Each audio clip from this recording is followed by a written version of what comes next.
for the public participation in this meeting, members of the public may provide comment by dialing 774-243-0611, and the conference ID is 731-347-572 pound, or hashtag, I guess we use. I say pound, but I know what other people do on Twitter. I'm going to say that phone number one more time because folks can dial in and queue up for public participation. So that phone number again is 774-243-0611, and the conference ID is 731-347-572 pound. After the public participation session has ended, please do not call the number listed. If you'd like to submit comments in advance, please email them to me, superintendent@mps-edu.org. Thank you, Mr. Mayor. Thank you very much. And we'll repeat that a couple of times, but I'll turn it over to you, Mr. Superintendent. Thank you. I'd like to just continue to provide an update on our return to school for the fall of 2020. Can we go to the next slide, Doug? Just a reminder, I know we harp on this at every meeting. Please, we're just want to make sure everyone knows, please fill out the bus pass survey so we know exactly how many students need to use the bus in the fall. We are requiring bus passes to ride the bus, and our goal is to have assigned seating on the bus. So if we know exactly who's riding, it's going to help us prepare and help us get the most efficient, best routes we can do across the city. So please, again, just sign up for the bus pass survey. It's on the website. There is no cost for a bus pass. We just need to know who the riders are. And we do want to say that if you do not sign up for the bus pass, you can't ride the bus. Ms. Hennessy? So the only thing that I wanted to make sure that community members are hearing and understanding is that if you initially filled out the form indicating busing because you thought you were trying to be helpful and saying sure you would, but you have changed your mind, please do contact the administration to let them know that you've changed your mind, because as you just indicated, bus passes are being created. So you want to let them know. Why no? So, Doug, do you want to elaborate? As I know we haven't formally announced it, but through operations subcommittee was saving a seat for everyone who can. And I appreciate the message. The most important thing is that we would like to know if you wish to ride the bus, please continue on with your registration. Obviously, if something changes and you want to give us some additional information, the email to do so is transportation@mps-edu.org. But we are looking at that initial registration information and planning for that. But any information that you have, if you've changed your mind, please let us know. But we'll be rolling out additional transportation information to the families in the next couple of weeks. Understood. I mean, And thank you, Ms. Hennessy, for your point. If your plans have changed and you're no longer going to be using the bus, we would very much appreciate it if you just let us know. So both ways, we appreciate that. So thank you. Can we go to the next slide, Doug? So I am asking the school committee to approve our FY21 calendar tonight. The proposed calendar will start on September 21st, 2020, and will end on June 18th, 2021, which was the same end date as the original calendar that we have currently approved.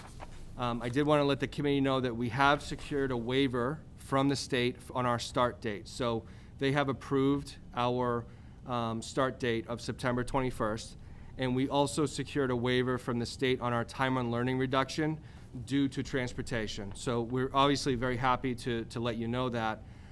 We did, and I want to thank Assistant Superintendent Mary Murphy for a lot of work that she did, contacting DESE, walking them through our calendar, and walking them through our transportation issue with the hybrid, that we would have to do double routes on the elementary. And the fact that they were able to help us with this is a big help for us to get the school year started. So again, thank you, Assistant Superintendent Murphy.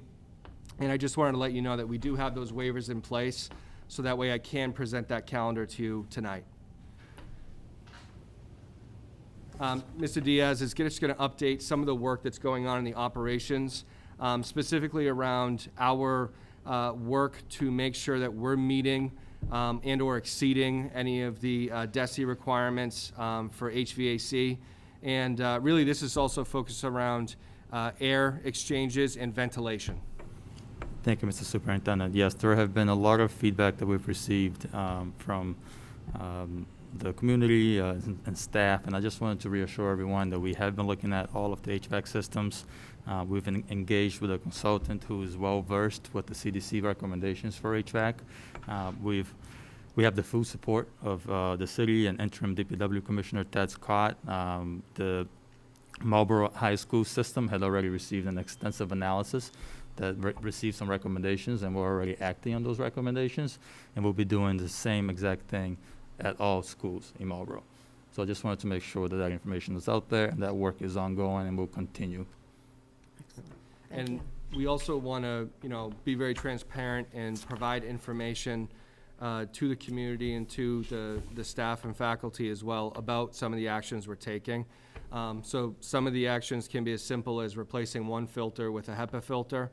Some of the recommendations may be more. It may be us looking at the air exchanges in a room and trying to figure out how we meet those guidelines and make sure that it's good enough for us to propose for the fall. And, I look forward to starting to get that information out to folks as well. It's going to take some time. This is pretty heavy stuff, and it's really there's a lot of technical detail involved, because we're talking about, how much cubic feet of air is moving through a room at any one time. So, I look forward to Mr. Diaz putting together some summaries so we can take the information on what we've actually done and then send that out to the community so they know what we're doing. I know this is an issue that many people are concerned about, and obviously we want to do everything we can to meet those recommendations. Question? Question. Sure, go ahead. I'm probably the only person who has any kind of interest in this, but when the other schools when you're done with the other schools, possibly you can share that information with us? Absolutely. As that work continues, I'll be happy to update the committee with. Dan, you have to put your mic on, sorry. Sorry about that. I don't have to put the mic on at home, I guess I'll go to do it. The question I asked was if we could keep us up to date on the other schools as well. I understand how HVAC would work in a building that has air exchange, but schools like the elementary schools don't have that central type of a system. So in that case, are we just trying to get through the fall? Because once the air gets too cold to have windows open, we're gonna have to worry about air exchange at that point. Are we looking at that as well? Yes, so he's looking at all of the schools and looking at the CDC guidance based on what systems are existing at those schools and how we can maximize those systems, or if there isn't an HVAC system, whether or not we can maximize how the windows are open and the fresh air intake for that space. So all of those specific things are being considered. Okay, thank you. Any other questions? Ms. Hennessy? Thank you. I'm recognizing that there are a lot of moving pieces with that situation, as with almost everything else going on. When do you anticipate you might be able to at least put out maybe some initial information, even though I'm sure there's going to be continuing follow-up on what's being done? Do you feel like within the next 2 weeks, we might be able to see some portions of information about how these things are being handled? So the good news is the consultant we've hired has already finished the work at MHS. So now we're in the stage of working with Ted Scott, the DPW director, and Dan Jackson for facilities on what things we have to accomplish to be able to do that. I think we can provide a summary of a lot of the work we're doing. And then additionally, this third-party consultant is actually going to do all of the schools, not just the high school. So that way, we're going to have a report of all of the actions that we need to take across the entire district. Thank you. That would be great, and I think I could speak for not only us, but I'm sure many in the community. We recognize that there's a lot that needs to happen just to make sure that we're trying to address all of these potential safety needs. But I think if there's a potential of having some of those updates a little bit more rolling, just recognizing that it's a lot to get done in a shorter amount of time, it probably would be helpful to kind of calm anxieties, if you will, as opposed to, I think in the absence of information, sometimes things kind of get, thrown out there. So it would be helpful if that can continue to happen. And along with all the communications you guys have been providing along the way, I think it would just be great. Thank you. Any other questions? Okay. Doug, can you go to the next slide? I wanted to briefly touch upon the early results from our remote survey for parents who are looking to choose the remote option for the fall. We did a grade distribution as well as a school distribution just to give some highlights on this moment in time. And I just want to make sure everyone understands that this is a moment in time. The survey has not ended yet, but this gives us a kind of an anticipation of how many students are looking to take advantage of the remote option that will be available. And you can see that, from our survey data, that a high percentage of the students are in the K through 5. There's 369 students that are in the K through 5 arena. There's 162 students at Whitcomb, and there's 82 students at the high school that are looking to take advantage of this. 22 students at preschool is the smallest amount, obviously. And it looks like there's a little bit of a discrepancy. We just put this together before the meeting. It says below that 21, so I'm sure one of the numbers got lost there. But then looking at the schools, it's pretty evenly distributed based on population, so there's really no standing out in that. With this, I think it's also important to understand that we have 946 staff and faculty across the district. Of those staff, we have 26 who've requested, a medical leave or accommodation, and 39 that are looking for, a leave of absence for childcare or other reasons. And when we look at that, that's about 6.8% of our staff that we're currently working with right now. We do believe that for many of those requests that we're going to be able to provide either an accommodation, a workplace accommodation, or we're also looking to provide childcare options as well, and we're working on that right now. So while that number might seem a little high right now, I think once we go through the interactive process with all of our employees, that number is going to come down as we're able to solve some of the issues that are existing for employees. So with both of these, the reason I mention that is some of the staff who may have a medical accommodation may be the staff that we're assigning to some of the remote aspects of what we're going to be doing in the fall. So that actually assists us in being able to accommodate an employee and also accommodate a family who's looking for that remote experience. So I'm not sure if there's any questions on that. Tennessee.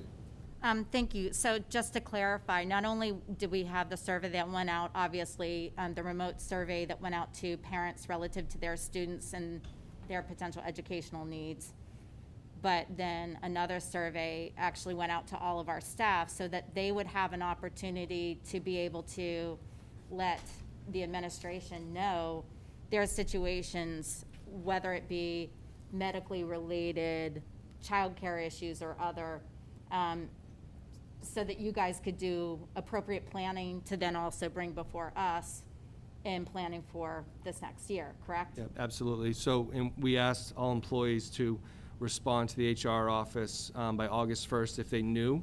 And I think as the plans develop, there are going to be more employees who then reach out over time, which our office is ready and willing to have those conversations, obviously. We were just asking folks just to give us as much notice as possible. And that's what we're kind of working through right now. And as we look at the plans moving forward, the goal for us is going to be to try to work with all the employees who are looking for these different options and be able to provide solutions. So that way we can open, and be ready in the fall. Obviously, and Superintendent Bergeron, I have to applaud you all on actually reaching out as being what I would say good employers on trying to make sure that you are giving an opportunity for everyone to voice a concern or hopes so that we could try and work with everyone, because that's really what we need to be doing through this, is being very collaborative. I have to say, on the, different interactions that I've had on some of the workshop groups that we've had, and I know in talking to Mrs. Matthews relative to the operations group, everyone's been really helpful on trying to figure out solutions. And so I appreciate that this opportunity was available for the staff, as well as obviously for the community.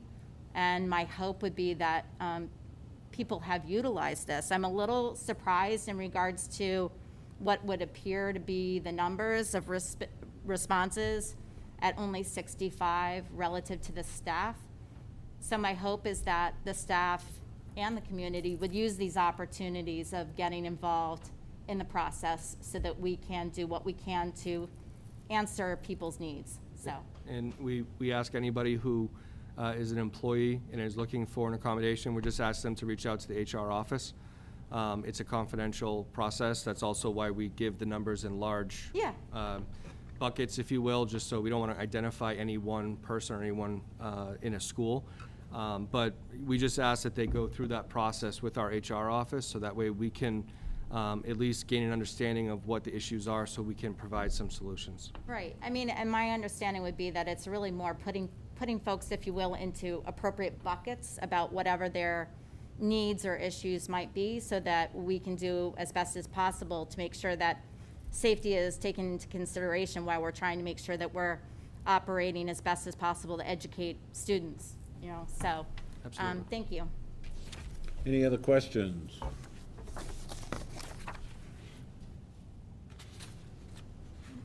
I do want to point out that we have started our FAQ, the frequently asked questions. We're just asking everyone to keep checking back to it. We're going to continue to update this information to the community. So on the front page of our website, there's a link for fall 2020 reopening, which brings you to the page that I'm showing. And you can see on the left-hand side, there's several documents that you can access, but the first one is the frequently asked questions for parents, and it is translated into 3 different languages. So if anybody's looking for information, that's a great place to start. We're going to try to keep up and keep adding to it, because as we go, and I think as we've all learned, every single day we're getting more information, and every single day we're able to answer more questions that we may not have been able to answer last week. So again, I just want to point people to that, and we're going to continue to update that with new information as we get it. I didn't know if there's any questions. I know we were taking questions during the presentation, but I don't know if there's any existing questions that I can answer. Any additional questions from the committee? Any questions? Any other questions? Being none. 3B. Mr. Superintendent, you want to read that disclosure on the telephone number one more time? Sure. Get Mr. closer Diaz, to can you that. bring that back up?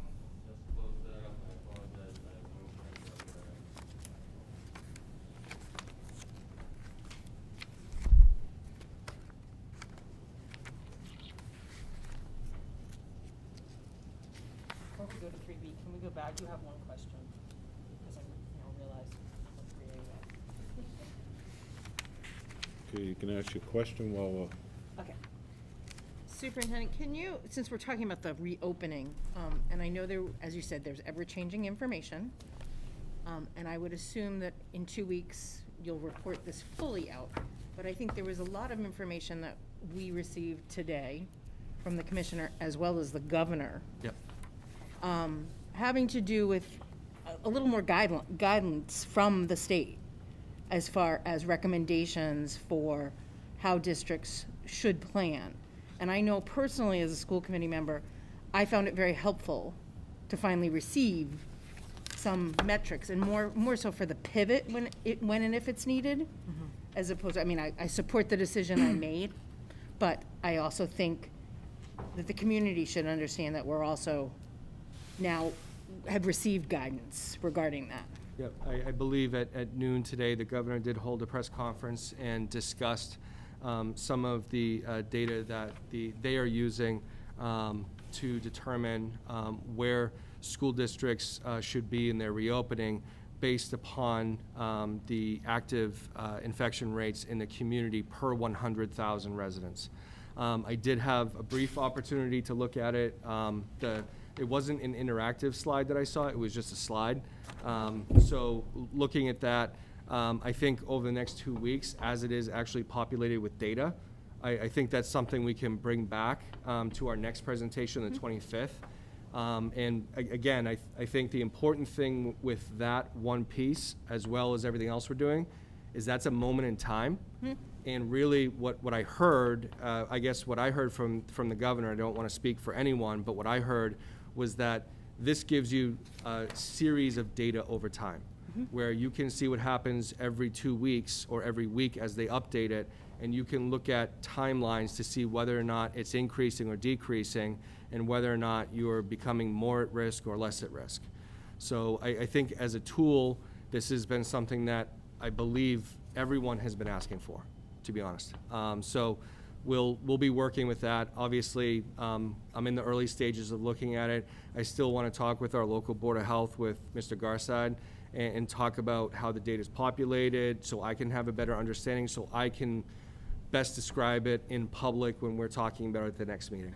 If I could just fill in, for the city of Marlborough, over the last 2 weeks, we've averaged 2.14 new cases a day. And the total cases in the city has been between 26 and 36 for quite a while now. The population has dropped to closer to 20 years old. I think the kids have finally given up, and they're all doing the things they shouldn't be doing. But, you know, that's to be expected. We haven't seen anyone pass away in a couple of weeks now, so that's good news. Over the last 8 weeks, the city of Marlborough has seen 1.66 new cases a day. So as we add 1 or 2 on, we take 1 or 2 off. So it's staying in that area there, and we can expect that to continue for a while. I mean, I don't think we're gonna see these numbers change too much. We're seeing a tremendous amount of testing going on in Marlborough. We've tested 1/3 of our city at this point, probably more than almost any other community in the state. We're up in the higher levels.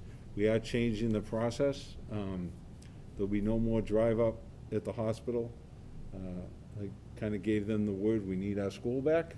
So if anyone's been up there at 8:15, you see the cars zigzagging through the parking lot and around the building and back out onto Union Street. So we're going to be stopping that in the next few days, and but hopefully continue with the 3 locations for testing, but by appointment only.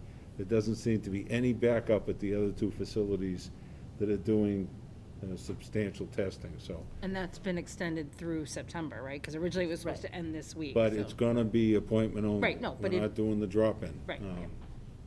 Great, So- thank you. Thank you for Because that we're information. testing numerous states. Last week, we started at about 30% Marlborough residents. Last week, it was 18% Marlborough residents, and my guess is this week it's even lower, so. I appreciate everyone going on vacation in Maine, going back to school, but coming from different states to get tested here, I mean, we've had them from all over the place. Really? I'm sure they've been here and they have to get back home, so they're coming here to be tested, but, yeah, I don't have the availability of space to be the testing facility of the country. Yes. Can I ask a question on that, just for clarity? Because with those numbers, with those facilities being here, the information that's coming out from the state, is it regarding the addresses as reported, or is it actually by the location of where they're No. being tested? It's the Marlborough residents being tested Okay. is what I'm giving you. Yeah. And our numbers in the states kind of, they're close. Yeah. They're not the same. We get our best information from the hospital. We don't get it directly from the other 2 facilities. They report directly to Boston. So, but we're getting, since the hospital's doing probably 40 to 45% of the testing, we figure it's a pretty good indicator of what the other 2 facilities are doing. So we've been using that. But when we're notified at the Marlborough Board of Health, it's Marlborough residents. Yeah.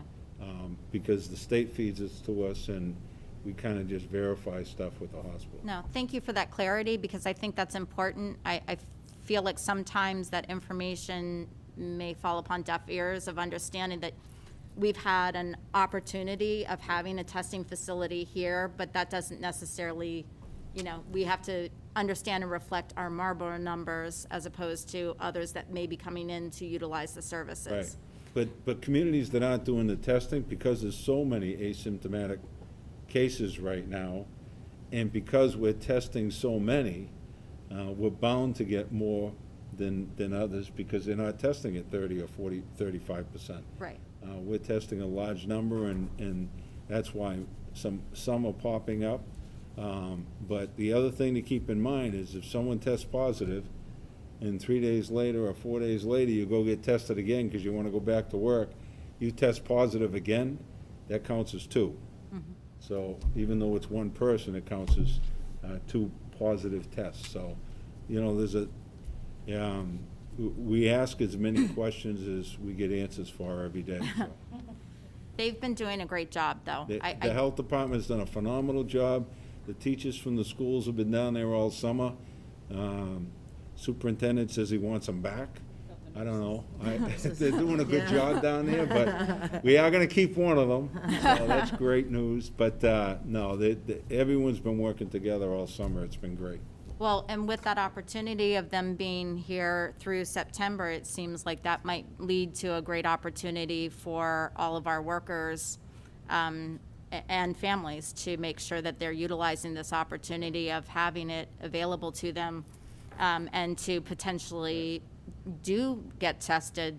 I know you're only as good as that day you get tested, but at least it would give a potential litmus opportunity. So I hope that people will take that opportunity and use it wisely. So, thank you. May I? Yep. So 2 things. One is, just like we're talking, I had to be out of state for a couple of weeks, and when I came back, the first thing I did is I went and got tested, because I wanted to know before I went back to work. And I thought the system was great, so I highly recommend it. It was amazing. But my other question is, are we still testing the folks in the nursing homes? And are those numbers are reflected in those numbers as well, I would think? The nursing homes have been extremely quiet the last couple of weeks. Good. So Yeah, it's they been got a very, handle very on good. it. Yeah. I think everything's finally settled down. Like I said, the average age is dropped tremendously. Okay. And the good news is they're not ending up in the hospital. They're going through a little bit of a bad like flu. a flu. And that's the extent of it for the younger people, so. Good. We're good? Thank you. Thank you. No more? Sorry. One more that had come up after we had talked through some things. I recognize you all are still working on these plans on a constant basis, and it's constantly changing. When are you feeling like you may have a little bit more vision of some of the instruction and curriculum aspects, specifically about the remote learning, which I know that you're asking for the feedback, probably so that you can tailor it to those groups, is my guess.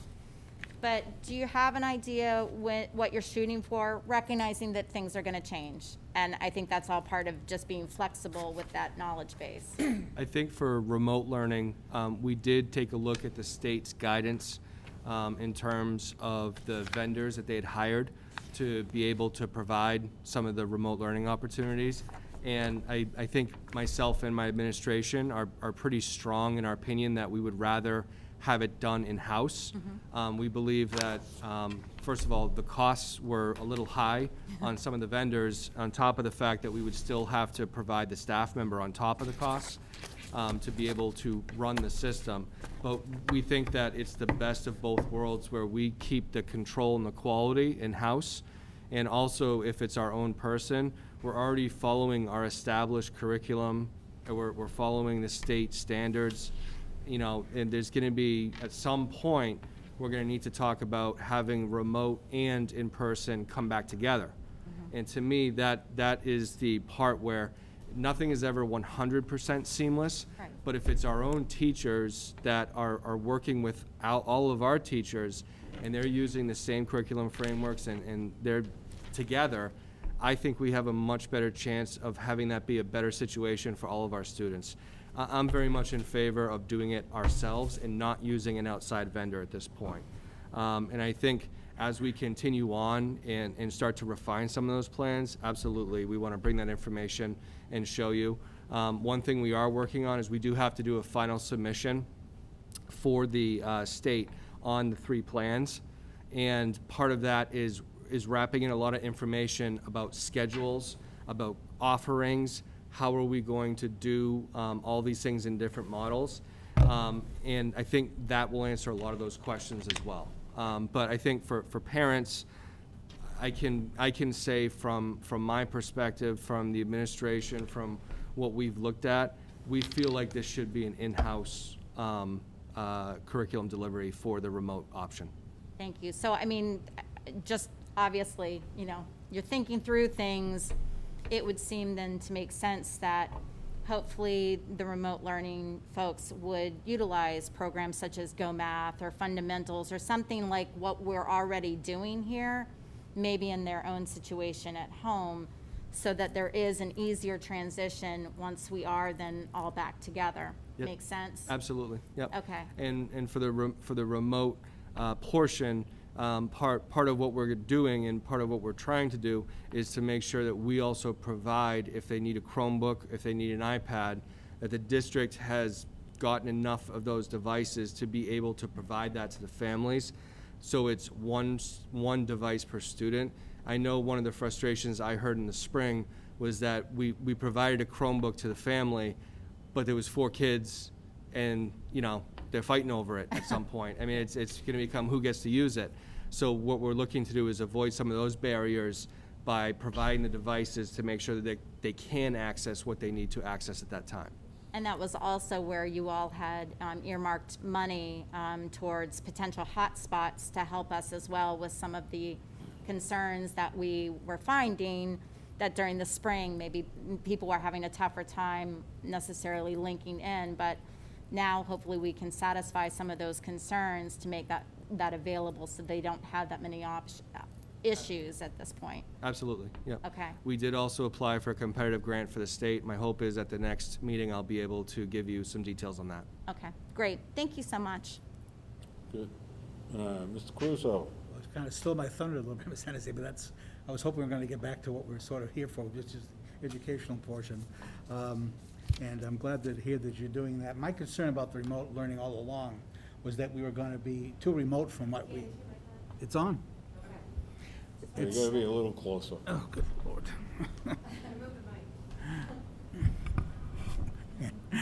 My concern all along was that our remote learning was going to be too remote from what we do in the normal situation. I'm glad to hear that you're doing that. I'm just, obviously, we're asking our staff to do a lot, and I know they're up to it. So that's great that they're going to be able to, I think they're going to feel more comfortable knowing that what they're doing is leading everybody to the same place. One of the comments I was thinking to myself was, we've got so many paths that we need to cross at the same time at crucial junctures that going outside was just going to make it so difficult to do that. And it's just nice that we now know we're going to be able to get there. It's like a GPS unit, there's 50 ways to get to Philadelphia, but they don't all lead to the same place in Philadelphia. And that's why I'm glad we're using our own GPS here. Thank you, and thank you, Mr. Crusoe. One thing you just reminded me of is, I appreciate the state going through that process. There may be an opportunity for us to utilize it on a one-off basis, and what I mean by that is if we don't have, enough enough capability to do a higher level course at the high school. That's always a question that we have. It may be something where we work with one of these vendors to help purchase for an AP course or something along those lines. If we can't do it ourselves, that might be something where we use the vendor in an effective way because it would be restricted to a small cohort of students. And we've done that in the past. We've been using virtual high school for 20 years. We've been using it for a long time. We've been using Edgenuity for 4 or 5 years now. And we might be able to use it in that way. But I think for the larger remote learning process, to me, we should be doing that. And it should be our educators performing that, because they're also going to then be able to have their colleagues in-house to be able to find out, well, this is where I am in the textbook, this is what I'm doing, here's the lessons I'm doing with the kids at home, and making sure that we're keeping pace with everything as well. Not everything can be 100% seamless, but I would be afraid if we used a vendor that we would get to a point where there's too much difference. Even though we're using the same standards, how we pace and how we do things might be different. So I thank you for the comments, and I do appreciate that. Sorry, I got more. Sure you do.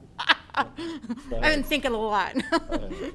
So, again, around the curriculum and instruction areas that you all are developing, it seems like there's some really wonderful opportunities with the teaming. Like Mrs. Murphy had mentioned before, that there could be some really great opportunities to kind of extend that, even to the point of considering even team teaching, utilizing the assets to strengthen like each other's craft, if you will, and work together, which seems like it could be quite helpful for even down the road, should there actually be concerns, whether it's like fully remote or hybrid or whatever it is. It seems like it could really work out to allow the staff to utilize each other's skill sets, which could actually enhance the learning that the students could be having as well.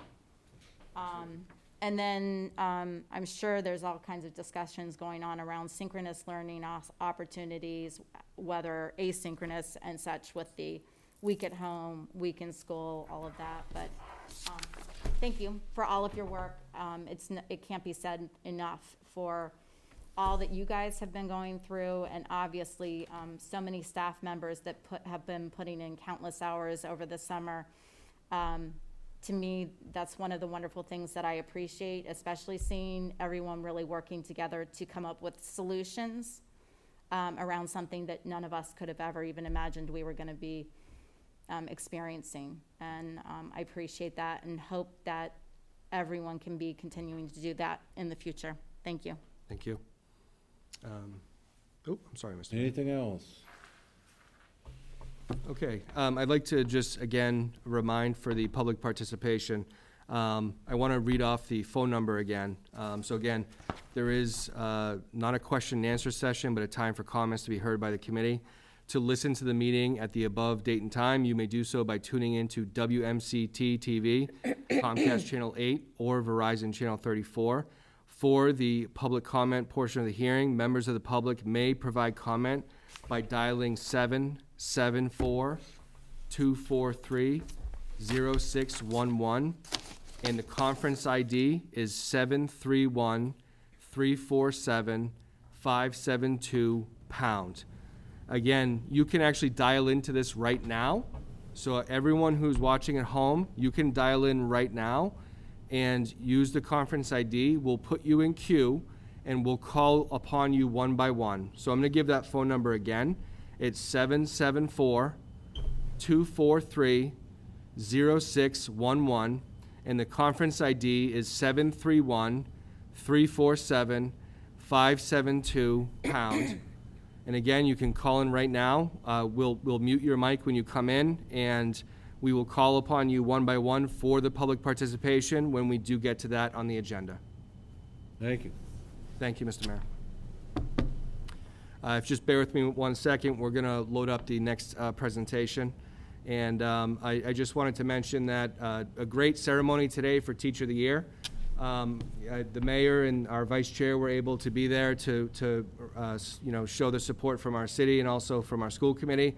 So congratulations to Jennifer Ryan, a very worthy person to get Teacher of the Year. She is absolutely exemplary at her job. And we just wanted to say congratulations again.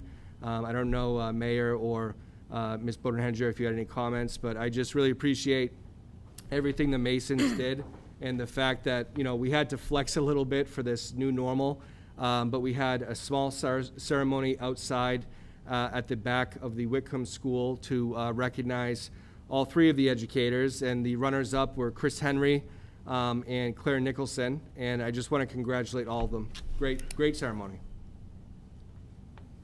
I was going to do it in members forum later. Stole your but thunder. certainly- I apologize. No, I'm glad you did. Yeah, no, it's unfortunate we're in this new normal and wasn't able to do the kind of celebration that ordinarily takes place, but it was a nice ceremony, and it's really heartwarming to me to see the fact that, these are teachers from across the district, someone from Whitcomb, someone from the high school, someone from elementary, and just, hearing the words of the folks that had nominated them for these awards. They are not only exemplary teachers in the sense of helping students, but team players and amazing colleagues and really influential folks in their buildings. And just a little extra to Claire Nicholson, who's retired now. And so nice way for her to go out. No, I just, thank you to the Masons, first of all, the Masonic Lodge, for doing this again this year in a crazy year. They wanted to keep it going, so that was nice. It was great to see Chris and Claire and Jennifer Ryan is the Teacher of the Year. They've done a great job, and, just to be recognized. So it's great. And as you mentioned, they're nominated, as most of you know, by their peers. So it makes it a little more special when your colleagues that you work with every day are nominating you. So thank you. Thank you, Mr. Student Mayor. Opportunity Act. So tonight, I do want to present on the Student Opportunity Act to the school committee. Today, in the commissioner's call, we were notified that once again, they're going to delay the submission of the SOA, and that it shouldn't be our focus right now. However, we already had it on the agenda. I think it's time to do it. We've already delayed it for 5 months, so I think that's enough time. I'm ready to present. We've been doing this work for some time. So, Mr. Diaz, can we go to the next slide, please? So, Chapter 132 of the Acts of 2019 established the Student Opportunity Act, which everyone probably recognizes as the SOA. That has been in all of the department's information. The SOA is a constant acronym that they're using. It alters the Chapter 70 funding mechanism to schools and increases aids to cities and towns. The requirement for districts that would receive more than $1.5 million in aid is a plan to identify priorities for spending. The administration and faculty worked at the beginning of this year, if you can believe that, it was just a year ago. We did work very hard on our strategy for improvement and presented it within our budget to school committee. So everything you're going to see tonight, you've already seen. We've already talked about this. We've already presented on it. I am required by law to give this presentation to you. So I wanted to make sure that we met the standard which has been put out, even though the funding for this bill has not materialized in the way that we thought it would. And that's still a work in progress. So putting that aside, we still have to do the presentation, and I wanted to just go through our priorities that we would be submitting when it is time to submit. Our first priority, and we've talked about this for a long time, is expanding our preschool opportunities. So the MPS is committed to a 5-year process to continue to expand high-quality preschool access for 4-year-old children with a specific intent to increase the number of students identified as economically disadvantaged accessing the program. To target the underserved population, over time, we're trying to reduce our tuition to $0 and expand seats in a measured approach over time. I also put in parentheses after each of these which priority it was in our strategy for improvement, if you did want to go back and just check into any of those. Our next priority was to lower class size K through 3. So MPS is opening our 4th elementary school this year. We requested additional elementary teaching. As you know, in the original budget, we had asked for 8 FTE. We did move that down to 4 FTE to be able to lower class size across the district. Over the past 5 years, elementary enrollment is up 7.2%, and we were at the highest ever elementary enrollment in the spring before we closed due to COVID. Without the additional teachers, our class sizes would exceed 23 students per classroom, and that would also, there's especially vulnerable populations at kindergarten and first grade classrooms. So again, if you want any further information, if you look at priority 1.2 in our strategy for improvement, there's more information on that. Our third priority is to implement a dropout prevention program at Marlborough High School. We do seek to implement an after-school model of competency-based education for older under-accredited EL students. I'm happy to announce that the state did actually approve our application for this program. We're very happy about that. We have secured funding for it as well. We have put the postings out to be able to fill positions, so that way we can actually have this program started this year. We're very happy about that. Our dropout profile requires a direct intervention for EL students, of which they're dropping out of Marlborough High School at a higher and more substantial rate than any other subgroup. The after-school program will be designed to provide ELD, math, science, gym, civics, and a complete well-rounded education experience, as well as prepare students to succeed on the MCAS exam. That's the competency-based piece of it. So once they pass the MCAS and go through the program, that would be their graduation. And this will obviously be a model that I'm sure that DESE is going to be watching as we continue on with this. And I would love to continue to expand this if we have demand going into the future. I look at this year, starting it as our pilot year, probably going to have a smaller than usual cohort as we roll out it's a night school program. Our fourth priority is to strengthen the PLC with coaching and training. Teachers working together to systematically examine and focus aspects of their educational practices by exploring student response to instruction, leading to new understandings and changes in classroom teaching. This is a recurring process that fosters an ongoing dialogue about classroom practices and student achievement. The approach is systematic, collaborative work that will increase student learning and cultural proficiency across the district. We are going to be dedicating money from our professional development budget for this specific purpose. We have done trainings in the past on the data-driven discussions and how that works in PLCs, and we look forward, I know Ms. Murphy, the Assistant Superintendent, has already secured some vendors to come in who we have used in the past and had success with, so we're very happy about that, so we can start to move this forward as well. Strengthening PLCs across the district is really important. I think we're very lucky in Marlborough that we actually do have PLCs, and they're built into our scheduling. And for those at home, it's, professional learning communities is a general term. PLC is the acronym that they use for it. And really, it's teachers getting together, looking at student work, and talking about how to improve their instructional practices. And that collaboration is really what can increase and promote great teaching practices. So we're excited for that as well. So those are our four priorities for the Student Opportunity Act. Again, by law, we have to have this discussion. I have to have this presentation. I did meet with folks across the district several times about the SOA. We also met several times about the budget, which directly impacted this as well. Again, these are the priorities. I will be asking the school committee to support these priorities. These are all priorities you already supported, so I know it feels like a double vote, but I do have to be able to check that box for DESE to say that we did have this conversation and we did have this presentation. So, thank you again. Any questions from the committee? Mrs. Bodenhedger. It's not really a question, more of a comment, but, priority 3 was a real important one in my mind, and I'm thrilled that we're still going to be able to kick it off and get it moving. And number 4, just speaking to what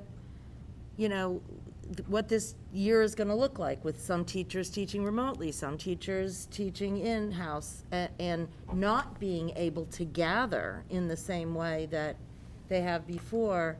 For us to be able to throw some resources at this for this year is, I think, going to be critical. you know, they're gonna have to be doing much more of this PLC work, you know, online or through Zoom or Teams or whatever. I'm glad to see that we're able to put some more, you know, resources behind it for this year, even though the whole SOA overall is kind of on hold. So, thank you. Thank you. Any other questions? Entertain a motion. Are we in the motion part of Yeah. the? Except, you need a motion to accept these again, correct? Yeah, later down under the action items, It's under- Okay, you're I'll gonna ask do you it to down accept the there, all right. 4 priorities.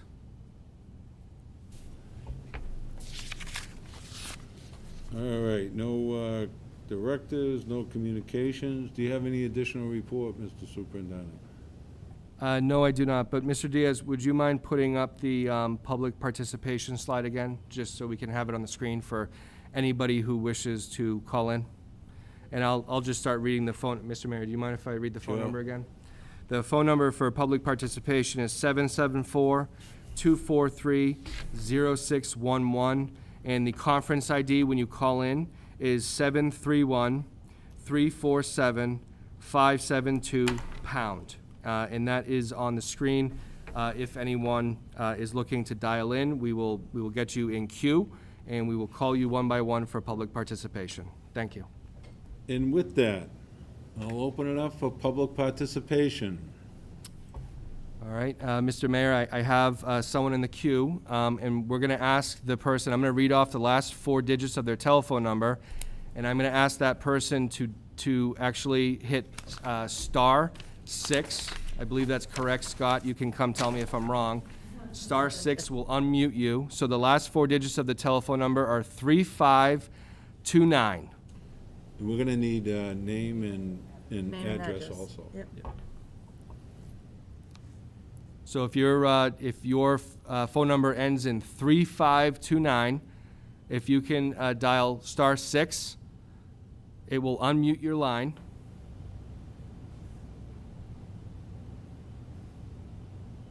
Okay, you're now unmuted. And can you please state your name and address for the public participation portion of the meeting?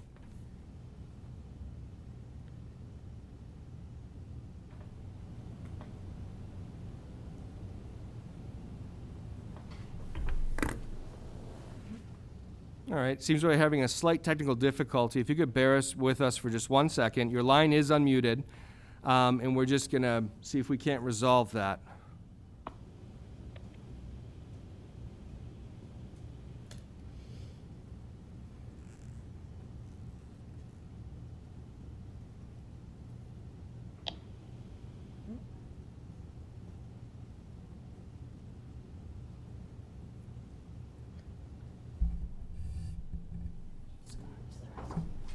Hi, Scott, there's a mic right there if you want to speak to the person. You just have to click, you have to hit the mic on. Right, we couldn't hear them. If your phone number ends in 3529, it is *6, correct, Scott? That's correct. All right, if you dial *6, it will unmute you, and we will be able to hear your public participation. All right, you are unmuted. If you could you please give us just your name and address for public participation? Hi, I'm so sorry. I just called to listen in. I'm a teacher for the county. I don't have a question. My name is Catering Ward. But I just dialed in to listen to the meeting. Oh, okay. So if you Okay, don't... thank you, though, for the opportunity. Thank you. I'm just listening. Thank you very much. We appreciate it. Thanks for listening. Sure. If you don't mind, I'm just going to mute that line since we've already had that person. If there is anybody else, Mr. Mayor, if you may, I actually had an email. So if I could read that. I had a email from a student. His name is Jack Kamataris, and he was emailing me as a class representative for the class of 2022, and he had talked to several of his classmates, and we had a discussion earlier before the meeting, and they had some questions for the committee, and I had directed him to Mr. Riley, and I'm going to set them up so they can have a discussion. But I did ask Jack if it was okay if I shared some of his email with the committee, as it is public participation. He agreed, and he said that would be fine. So Jack had some questions about what are the plans for high-risk students, what are the length of the school day going to be, how will class sizes work for AP if we have limited periods, what happens if there's too many kids who sign up for a class, will they not be allowed to take it? What happens if students refuse to wear masks? How does lunch work? And what after-school activities can happen? And there were other questions. And I told Jack I was going to share a couple with you, just for the public participation portion. And I've also reached out to Mr. Riley to talk with Jack. And obviously Jack is representing a group of students who have some concerns about the upcoming school year, so that way we can answer that. And again, Mr. Mayor, I don't see any other calls on the screen. One last call. Is there anyone that would like to be part of the public participation? Any additional public participation? You good? Yeah. All right. Can- Move. May I just make a comment to some of his questions? And obviously, Mr. Riley's going to address them with him, but some of those questions are answered in the FAQ, because I'm just thinking that people in the community may have some of those same questions. Absolutely, yep. So some of them are in the district-wide FAQ, but I'm wondering if it makes sense, as we are developing some of these, plans, for school-specific or grade level, let's say, Ellen Arsenal, specific. 175 Anderson Road. Is now joining. We have someone for, Ms. Arsenal, you have a public participation for a comment for the school committee. Thank you. Now she's muted. Ms. Arsenal, if you dial *6, you'll be unmuted.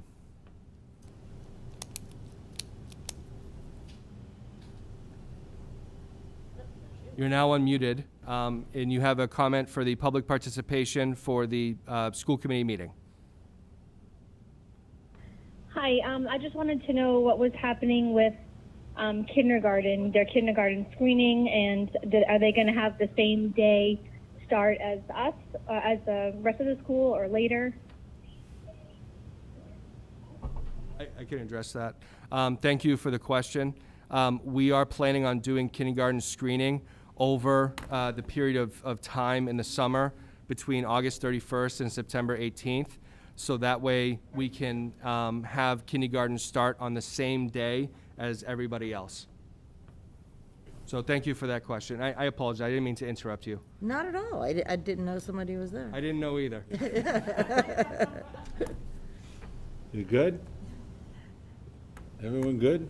Yeah, Yeah, to just your to point, I finish, I think mean- an FAQ for students as well is a good idea. Yes, So I I mean, think we can start working on that as well. Because the students have a lot of questions, and they're different from the questions that the parents have. So, I think having an FAQ, certainly at the high school and middle school, that can speak to the students, I think. Ellen Arsenal, 175 Anderson Road.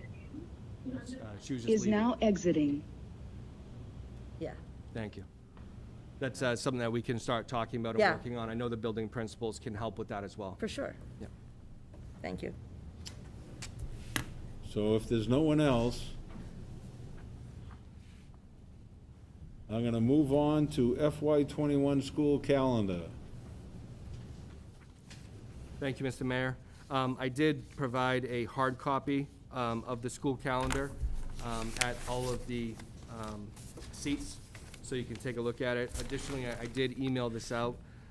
So there are some changes to our school calendar that I am proposing based on the original approved school calendar that we have had in place for quite a few months now. The first is, as you know, the department has issued us 10 days for training that we are able to use to be able to get ready for the school year. Additionally, we have had a professional development day, no school day, the day after Martin Luther King Jr. Day. It's usually January 19th, or just after that. It falls on January 19th this year. We moved that day up in the calendar, so there is school on January 19th. We moved that day up, so that way we wouldn't start on a Friday, which doesn't make a lot of sense to us because we're cohorting into two in an A and a B. So what it does is it gives us 13 days of training and professional development before we start the school year, which will help us be able to, train on all the new protocols, all of the new safety procedures, normalize the work environment for some folks who haven't been in the work environment over time. My goal as superintendent also is to make sure we use time during those 13 days to reach out to families and find out, what they need to be successful in this upcoming school year. So when we look at that, school will start on September 21st, which is a Monday, and school will end on June 18th, which was the original end date in the calendar we had already had. Additionally, looking at the calendar, we had early release dates on September, October, November. I'm sorry, in December, not November.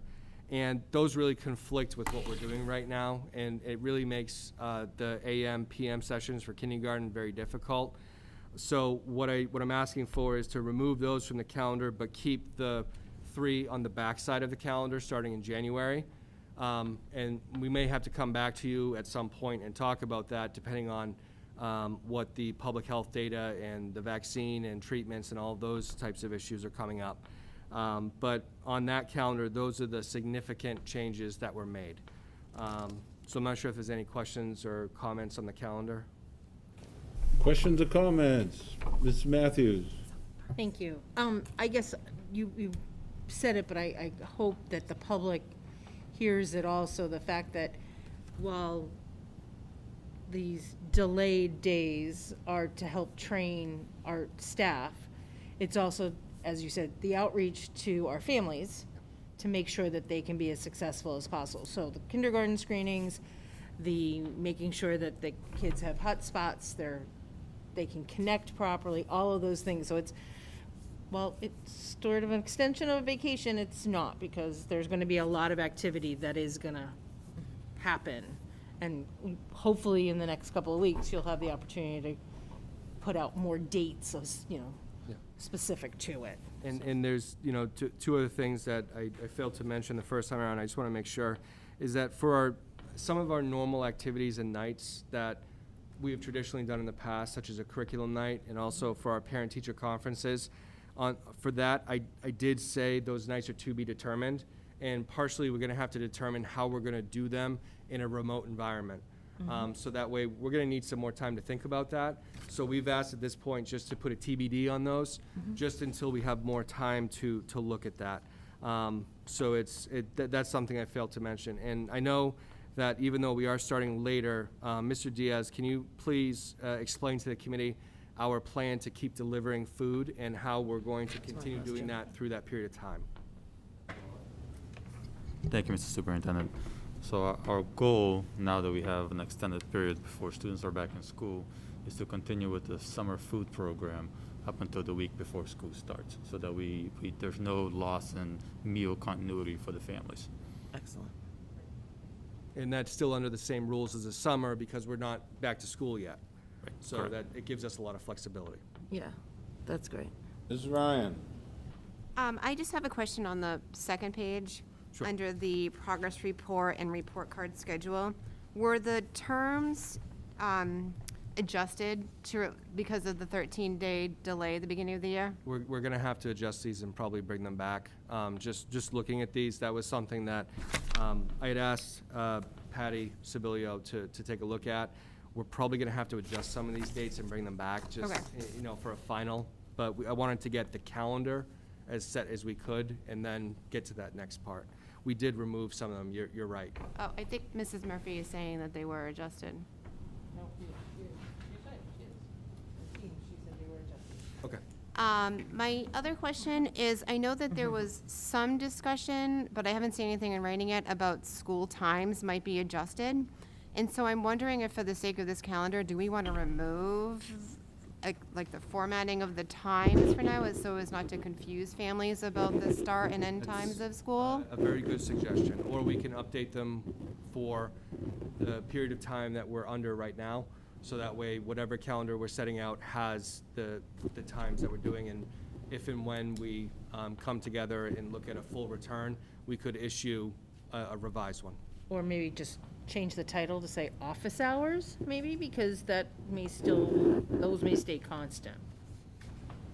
I don't know, Right, the teacher Yeah. workday. right? You know what I'm saying? we As could certainly opposed adjust to that. School day.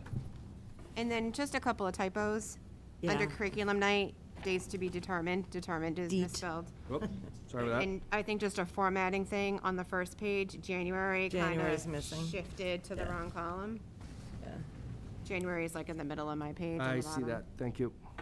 And then I'm hoping Same. I know. eventually I'm that like- new school might be actually named soon. Come on, city council. I would never do it again. I promise you that. Never build a new school? Never, never. We just want a name. Never a long We time? just want a name. Yeah, How well- difficult, it took longer to build, it's taking longer to get the name than it did to build the building. Ugh. That's it on the school calendar. Caruso. I have sort of an odd question on school calendar, maybe it's because I'm not sure if it's the teacher in me or the 50-year-ago high school student. What weather cancellations, with remote learning, are they gonna still call Mr. those? Caruso, you gotta get a little closer to the mic. We can't hear you over here, because you're talking over there. I'm gonna start sitting on the Looking at the table. mic. That's what you get when you hire a munchkin to be on your school committee. Anyway, when it comes to weather cancellations, with so much remote learning, are they gonna actually still call those, or?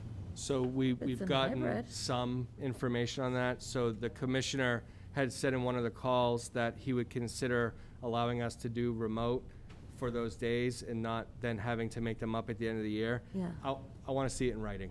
No offense. Yeah. I just, once they, because we've done it in The the past, blizzard and then he bags, said we're not doing it right. anymore. I just want to make sure that whatever we're doing, that we have a clear plan for it. Gotcha. For sure. Thank you. It's Any probably other low, questions low on on the his. calendar? Any other low on questions his. on the calendar? Just the calendar. Ms. Hennessy. Thank you. So, on the calendar, we often have had, whether it's like, I don't know what you want to call it, whether it's open house or get to meet your teacher or whatever, Open door day. open door day. Is it potential that we can do something this year, potentially like Zoom or team meetings, so that the parents would have an opportunity with their children to get to meet the teacher before actually going in? I think we want to take some time and think about how that would work. Okay. Just to make sure that if a family needs a device to be able to do that. Yeah. That we get the information and be able to provide it with the hotspot or whatever they need. So that Yeah. way, if we're going to set something up, that everyone can participate. Totally agree. I just think that, again, it's one of those things about calming the anxieties. If we could think about planning something in that realm, you know, I don't know what it is, but something like that to meet each other, it may be great. Yep. So, thank you. Any other questions? Ms. Matthews? Motion to approve as amended. Motion made and seconded to approve the calendar as amended. Any further discussion? Seeing none, all those in favor? Opposed? Carries. Mr. Geary, We're all- Earl. What's that?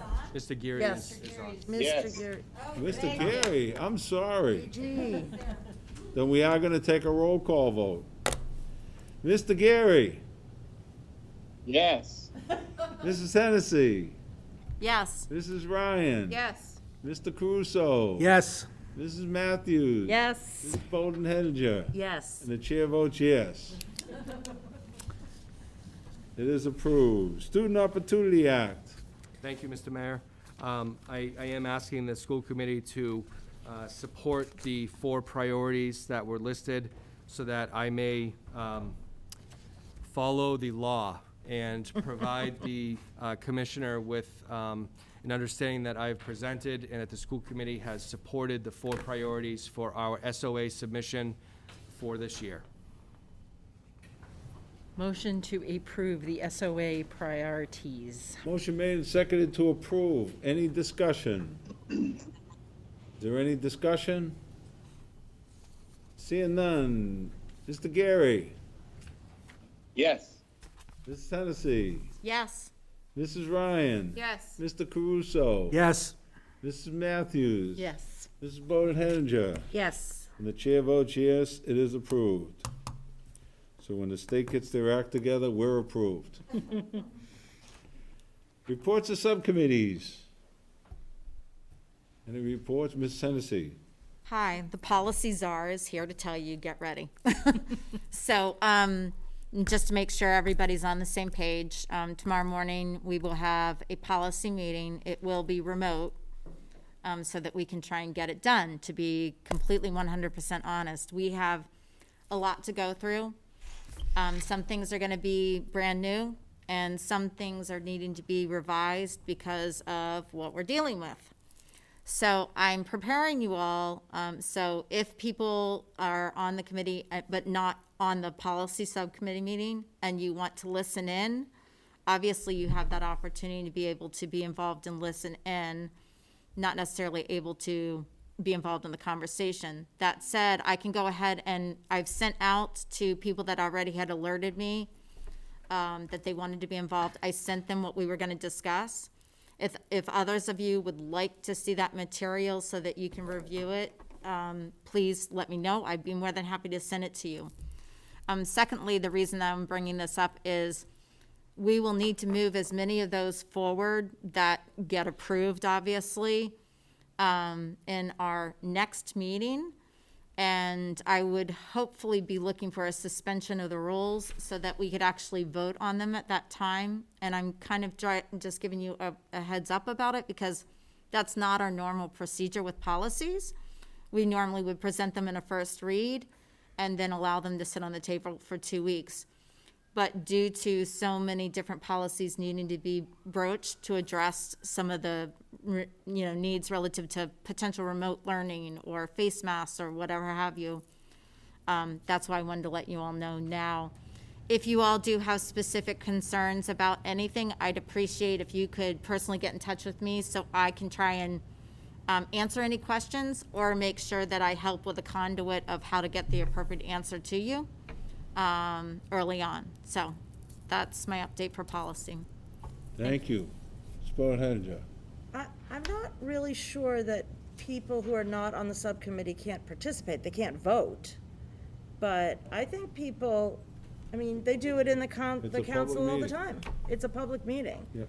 So I think, you guys have your meeting, but if I'm there and I want to ask a question or I want to give information, That's up to the chair. it's up to you, but it's not against the law. Okay, then I would say, It's against my committee laws, but. I was gonna say, Thing my you're not- understanding Think you don't from, have any committees. my understanding from actually watching and seeing some of the participation on city council and actually asking about some of the city council subcommittee meetings previously have been, no, I could not participate, and maybe that's because I was an outside participant, and I do not know that. I believe that it wasn't, since I wasn't on a subcommittee, so No, I it's because you're not a apologize. city councillor. That's, But For if- council committee meetings, any councilors can participate in the Correct. meeting. okay, Only the committee can vote. can vote, okay. And only on very few occasions have they allowed someone other than committee members to speak at the meetings, so. but Understood. that's- Right. Thank you for Just that. like we Yeah. have, Prerogative.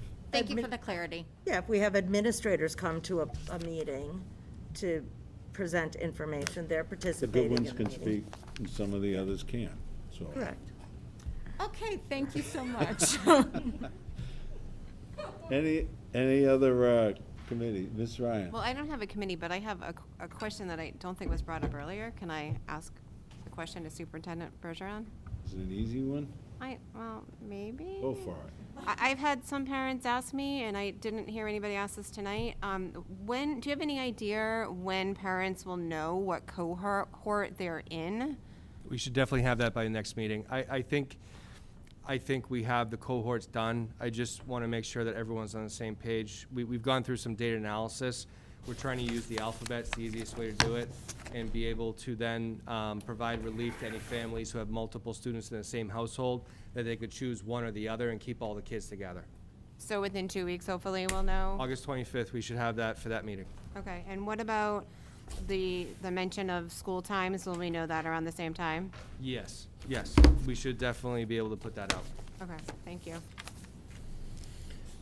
Any other subcommittees? Members forum, any members want to be forum? Mr. Caruso? I'm sitting close this time. Yeah, I just want to take the opportunity to thank the number of parents and teachers, and in some case, teacher parents, who have sent us emails. I think we've all gotten the emails this last couple of weeks concerning the reopening of school. They were very passionate. I found them also to be very compelling in many cases, and I appreciate that they're giving us know their concerns surrounding reopening. I found that we also got interesting ones in that one side of the issue would be very strong, very passionate, very reasoned arguments, and that I could not necessarily argue with. And then we'd look at another email, which is the exact same issue, and came at it from the other side, which just shows you the difficulty that this has been for everybody to get it wrapped their head around. And that just gives you another idea of the difficulty. I know that Mr. Diaz and Superintendent Murphy and the superintendent have had, and the entire staff have been working on this. So just that the public knows that we don't discount what you've told us. We just want you to know that we've been hearing everything. We've been taking everything into consideration. We've been listening, and we wish we were more clairvoyant than anybody else. We would have waved the magic school reopening wand and might have shared it with Desi. I'm not sure. I'm still a little backed up about that group. But I just wanted to thank you again. They were really well-reasoned. They were researched. I had to go look up some scientific stuff for a couple of people, it sounded to me. But it's just amazing how we saw things from both sides of the issue that were just compelling. Unfortunately, that meant that left us to sit here in the middle and sort of sift through it. And I just want you to know we're doing our best to make sure that this year is a school year and not a lost year. And we're just doing our best. Any other members? Just to follow up on that, I know the superintendent said it, and I said it a few times.